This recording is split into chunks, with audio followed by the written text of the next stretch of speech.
Hello everyone. In this session, we will be seeing installation of Neo4j, which is a graph database. So this is one of the other type of NoSQL database that we will be seeing. So as usual, we can go to the reference documentation official for Neo4j, and we can just browse through it and know the things that are of interest to us. So basically, Neo4j has multiple variants like DBMS, AuraDB, Cypher, etc. And as we saw for other HBase, Cassandra, etc., this is also based on Java. So you need to install Java first. So we can go to Neo4j DBMS, get started. So basically it is the world's leading graph database. Okay, we can use necessary cookies. Okay, we can directly go to the installation part, getting started with Neo4j. Installing Neo4j. One option is called Neo4j Desktop. So that will be like a single application that will integrate the DBMS browser, etc. for Neo4j. So if you are using Windows or Ubuntu without VirtualBox, you can go for that. You need not install anything else. So just download that Neo4j Desktop and install. But since we are doing in VirtualBox, uh, it is like a compute intensive application. So we will try to make keep things simple by installing a server and a browser similar to other DBMs that we are seeing. Neo4j Desktop is like a single application with which you can do everything that we will be seeing in these sessions. It will be having Windows 4 queries. It will be having Windows 4 browser all integrated into a single application. But with Windows and all, you can install it like a normal application. With Ubuntu, you will get something like an app image, which is some 600 MB file. And each time you load, you will be required to load that into the execute the same app image into the memory and all. So that will take some resources. So in a VirtualBox kind of setup, that may be slow to load. So we will go for the default like server client kind of architecture. And so we can see for more options, try Neo4j. There we can, similar to our other software that we are seeing, this also offers a community edition as well as enterprise edition. Okay, we can go to like Neo4j server. Okay. So it has got community as well as enterprise edition, as I told. Community one is the free one, whereas and if you can select here community server. So it has basically here you will get the tar file corresponding to Neo4j for Linux or Mac. So we will try this route, or you can directly tar, you can install similar to how we install for MySQL Workbench or HBase and all, or you can directly go to this installation instruction for repository through the terminal. So we can try that because that way our systems will always get updated. So we have to copy paste these settings for Debian. Okay. So we can try this. So we can first open the terminal.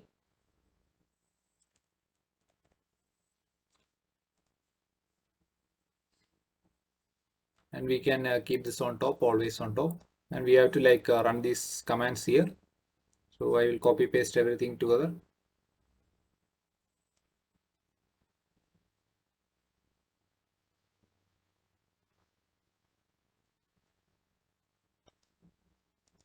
Copy, we can run all. So this will basically add the repository corresponding to password.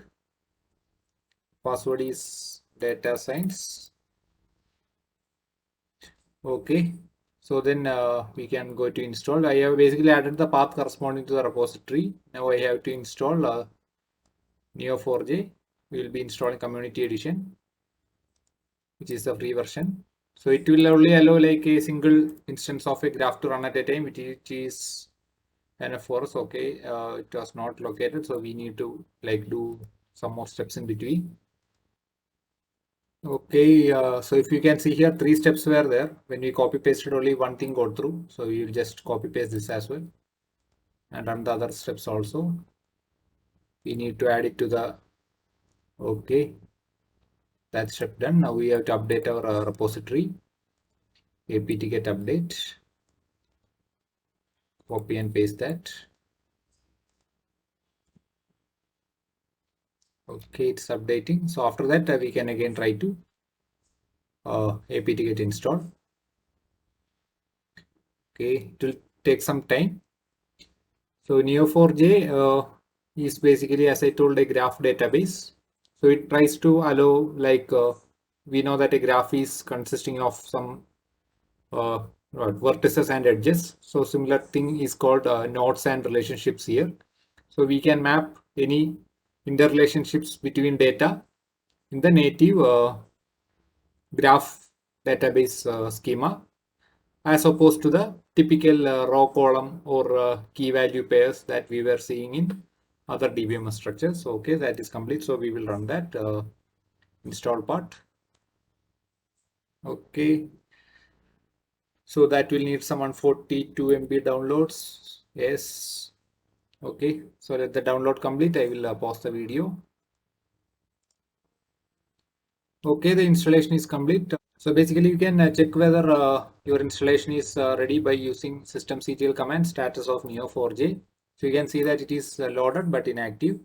So since we have not started it, so we can enable that service, or we can start it. So the enable and disable, the difference is if you do enable, every time on PC boot it will automatically start. So you need not like start and stop manually. So we will not try that. We just will enable it whenever we want. So for that we can use start Neo4j, that will start the server. Okay, now I have run the service. I can check whether the service is now running using status. As you can see, it changed to active status. Now I can open the Cypher shell using sudo Cypher shell command. So it will ask me for a username and password. Default username is Neo4j and password is also Neo4j. And I will be prompted to change the password. We will change to our data science password. Data science.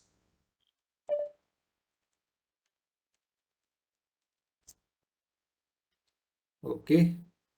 So that will give me my Cypher shell. So with this, I can give commands to the query. I will just type help to check whether everything is working fine.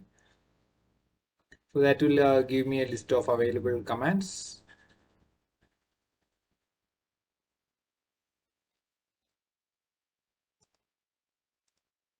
Okay, as you can see here, it is stuck there. That is the reason, is because you need to have like some syntax for that. Like you need to start all commands using a colon, and you need to end all lines with a semicolon. So once we do that, it will show me the help corresponding to begin, commit, connect, disconnect, exit, history, param, source, etc. The commands, and help with any commands will give me the default help corresponding to each of those commands. So we will exit that.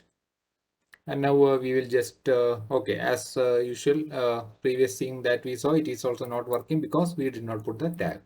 So all commands in Neo4j, we should start with semicolon and end with the, start with colon and end with the semicolon. Okay, that ended. Now we will see how we can access this using the Neo4j browser. Okay, now we will see how we can connect to the Neo4j browser. So for that, you have to, in your Firefox browser, you have to type in the address. So localhost colon, the port number is 7474. So once you click that, it will ask you for the same username password that we set in the Cypher shell. So server connect will come by default, localhost, port address, username, password, and the username is our Neo4j, and password that we set is data science. So that should be able to connect me to the database. Okay, let's save it also. Okay, so I got a, you are connected as user to this thing. So here you can see the like query window corresponding to similar to our Cypher shell. So all commands I can give here. So when I give colon itself, it will show me the all the what commands which are supported here, delete, get, put, etc. Which we will be like seeing in our later sessions. So with that, we will complete the installation part. And we will just show how to stop the server also, because we started through either when you shut down the system it will put off, or otherwise you can directly using the stop command to systemctl you can stop the server. So again, once it stops, if you again check for the status, it will again show as inactive. Okay, let's query the status. Okay, it is inactive. Okay, so with that we come to the end of Neo4j installation. So thanks and regards. Arun here signing off. Thank you all.